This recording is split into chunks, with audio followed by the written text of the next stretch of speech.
Hello అండి, ఈరోజు నేనైతే హోమ్ మేడ్ స్ప్రౌటెడ్ రాగి పౌడర్ అనేది ఎలా ప్రిపేర్ చేయాలో ఈ వీడియోలో చూపించబోతున్నానండి. ఫస్ట్ అయితే మనకు కావాల్సిన అమౌంట్లో రాగులు అనేవి తీసుకొని వాటిని ఒక 6 to 7 టైమ్స్ అన్నా కానీ వాష్ చేయాలండి. వాటర్ అనేది క్లియర్గా వచ్చేంత వరకు వాష్ చేయాలన్నమాట. వాటిని 24 hours అనేది సోక్ చేయాలండి. సోక్ చేసిన తర్వాత ఒక 8 hours ఒకసారి మళ్ళీ వాటర్ చేంజ్ చేసుకుంటే బెటర్ అండి. నేను 8 hours తర్వాత వాటర్ చేంజ్ చేశాను. అదే మళ్ళీ ఒకసారి వాష్ చేసుకొని వాటర్ అనేది చేంజ్ చేశాను అనమాట. మనం బయట కొన్న రాగి పిండిలో అనేది చాలా అసలు వాళ్ళు వాష్ చేస్తారో లేదో కూడా తెలియదండి. సో మనం ఇంట్లో ప్రిపేర్ చేసుకోవడమే బెటర్. అలా వాష్ చేసిన తర్వాత అది 24 hours సోక్ చేసిన తర్వాత ఒక కాటన్ క్లాత్ అయితే తీసుకొని వాటిలో రాగులను అయితే వేయాలండి. కాటన్ క్లాత్ లో వేసే ముందు మనం అందులో వాటర్ అనేది పూర్తిగా డ్రైన్ అవుట్ చేసేసుకోవాలండి. పూర్తిగా వాటర్ అనేది లేకుండా వాటిని చేసి తర్వాత నేను కాటన్ క్లాత్ లో ఇలా వ్రాప్ చేసుకొని మనం ఒక నాట్ అనేది వేసుకోవాలన్నమాట.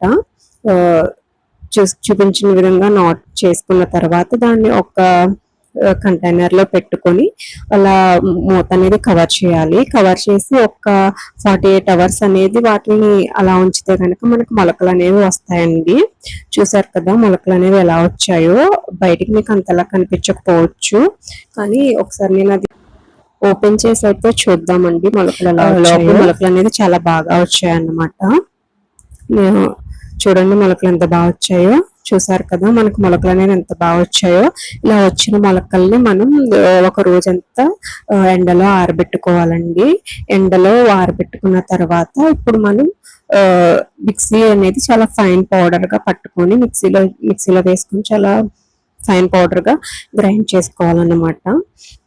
బయట కొన్న రాగుల్లో చాలా డస్ట్ అనేది ఉంటుంది. వాళ్ళు వాష్ చేయకుండానే మనకి ఆ ప్యాకెట్లనే మనం నమ్మలేమండి. ఇలా హోమ్ మేడ్ గా ప్రిపేర్ చేసుకుంటే చాలా మంచిది అనమాట. ఇదేమి పెద్ద పని ఏమి కాదండి. జస్ట్ ఒక ½ an hour అనేది మనం కేటాయిస్తే కనుక మనం ఈజీగా ప్రిపేర్ చేసుకోవచ్చు అనమాట. ఇప్పుడు వచ్చేది సమ్మర్ కదండి, మనకి రాగి జావ అనేది చాలా యూస్ఫుల్ అనమాట. చాలా చలవ చేస్తుంది.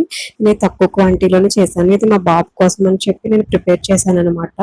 నార్మల్ రాగి కన్నా ఈ స్ప్రౌటెడ్ రాగి అనేది ఇంకా చాలా ఎక్కువ హెల్త్ బెనిఫిట్స్ అయితే ఉంటాయండి స్ప్రౌటెడ్ రాగి వల్ల. తప్పకుండా ట్రై చేయండి. ఇది పెద్ద పని ఏం కాదు. జస్ట్ మనం ఒక ½ an hour అనేది కష్టపడితే గనక మనకి హోమ్ మేడ్ స్ప్రౌటెడ్ రాగి పౌడర్ అనేది ప్రిపేర్ అయిపోతుంది అన్నమాట. ఈ వేసవిలో కూడా మనం దీంట్లో మజ్జిగ కలుపుకోవచ్చు. పిల్లలకు కూడా చాలా మంచిదండి. ఎవరైతే పిల్లలు పాలు తాగడానికి ఇష్టపడరో వాళ్ళకైతే కనుక మనకు కావాల్సిన కాల్షియం అనేది రాగిల్లో దొరుకుతుంది అన్నమాట. స్ప్రౌటెడ్ రాగి అనేది కొంచెం పలచగానే ఉంటుందండి. రాగి మాల్ట్ అనేది ఎలా ప్రిపేర్ చేయాలో అందరికీ తెలుసు కాబట్టి నేను ఇంకా అది వీడియో అయితే షూట్ చేయలేదు. వీడియో నచ్చితే please like, share and subscribe.